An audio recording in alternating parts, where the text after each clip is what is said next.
So we'll start with the question and answer period. This is usually a time to all of you if you would like to ask a question, and then people can answer. So is there anyone here that has a question? Please raise your hand. Okay. Any?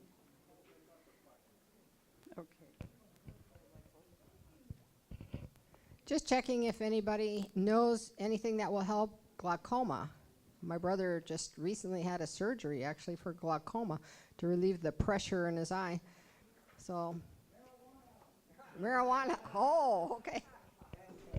That's a good one. Okay. Anybody? You want to? Okay. The Dr. Sylvia Menendez in Cuba had research on ozone rectal insufflation on glaucoma. Yes. Mm-hmm. Thank you. Okay. So what other questions?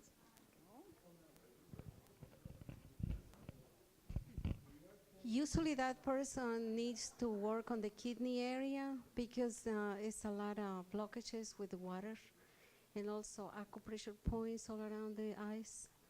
Diet, of course, thinking positive. Great.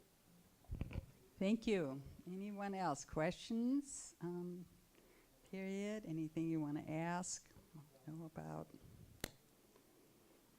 topic of health. I'm interested about the senses. Our hearing, our seeing and feeling that be in good shape all the time. Okay, so Because if you take glasses, you don't see. If you take them off, you don't see what you are.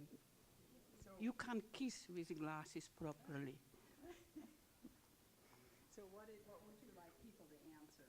No, how to prevent deficiency with hearing, seeing, and Great. Okay. Anybody who would like to respond to that? How to prevent deficiencies of hearing, seeing, right? The eyes. Okay. You can prevent all the diseases doing exercise, diet, meditation, thinking positive. Remember, mind, body, spirit has to be all together. Okay, thank you. Okay. You can ask any question, just bring it up, whatever it is.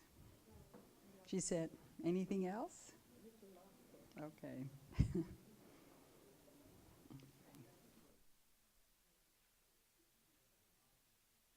Apple cider vinegar for arthritis. How much, how often, how long? Who would like to respond to that? Tablespoon 3 times a day in water, in about 8 ounces of water 3 times a day. And you can add a little honey with it. It works very well. Yeah. Isn't that too much acid?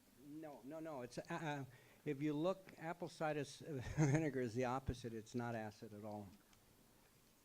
It has a lot of malic acid and magnesium in it. So you're going to get a lot of malic acid and magnesium. Mm-hmm. Yeah. Thank you.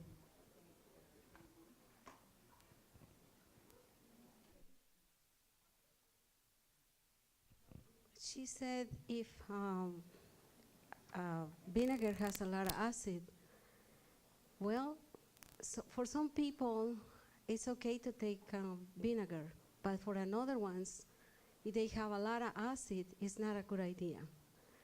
So you have to just, see if it's good for you or if it's not. Thank you. Okay.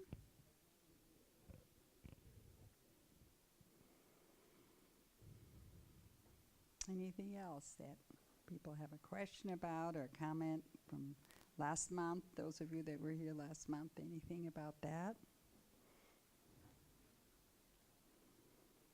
Okay.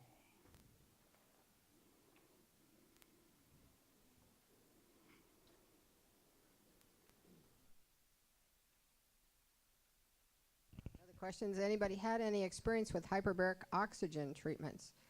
That's a great one. I'm going to bring a fellow in here. His name is Scott Schur. He's a MD from Sequoia. He's a good friend of mine. He has the oxidative therapy center in San Francisco on Mission Street.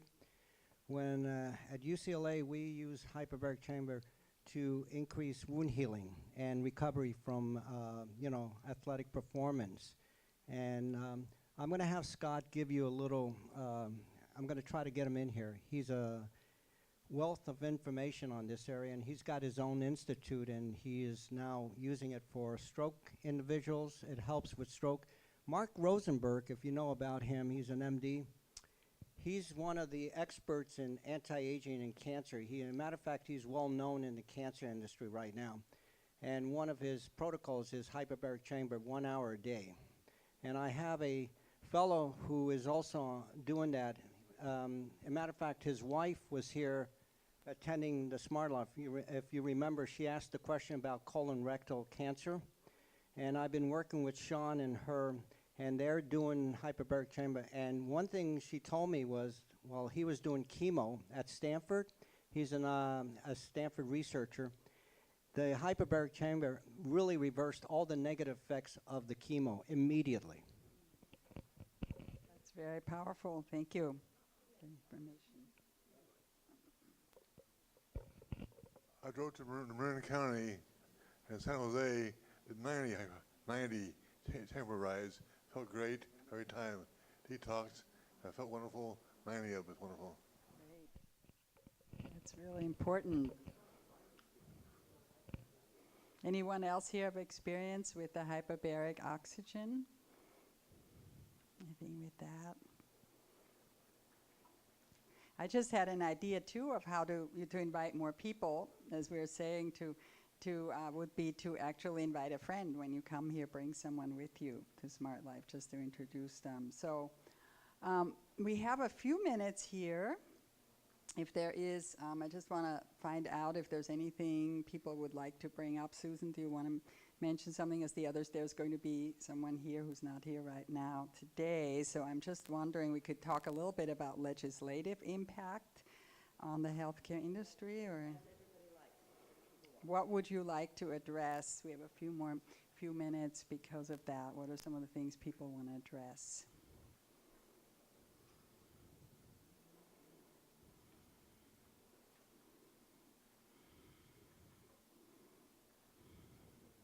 So what I want to bring up is just how many of you have heard about Prop 65 in California or have been impacted by that? Because a lot of the supplement industries are going through a very hard time right now because of some of the legislative actions. I'm just wondering if anyone here has something to contribute on that you know about. I've actually found that a couple of doctors who are formulating products in California have been losing a lot of the ability to bring those products to the consumers because of the Labeling Act, which requires this to say that a natural substance is a chemical. The word that has to be used is a chemical. So if there's, like in whey protein, if there's naturally occurring lead just from the ground or the way that the cows were fed at that time, it has to be worded that there is a chemical in this whey protein shake known to cause birth defects. So all of the consumers are now saying, oh my gosh, I'm not buying this anymore, I'm not buying this supplement. How many of you are aware of that, the impact of that? Only very few. It's interesting. I've talked to a couple of physicians who are formulating the products, and they have lost so much in terms of their business by just being forced to say it's a chemical, even though it's a natural substance. Even if companies aren't, they're good companies, aren't able to afford the labeling, they're going out of business. So I manage and operate vitamin and health food supplement departments. And what's happening is these companies are now going under, very, very good companies, but they're small because they make them in small batches, don't make enough money to pay for, to present the labeling in such that the FDA is requiring, and they're going out of business. A lot of very good small companies. Yeah, so there's a lot that's going on that we don't know enough about, or it's not really discussed or, brought up in terms of that. That's what I was hearing too. Anyone else that anybody has heard of anything about the legislation in that area or been affected by it? Have you ever seen anything on a label recently that says there's a chemical in there in your supplement? Anybody here? No? That's interesting because there's a lot of that going on right now. So we have 10 minutes. Anything else, Susan, that you want to bring up? We start. Yeah. Okay.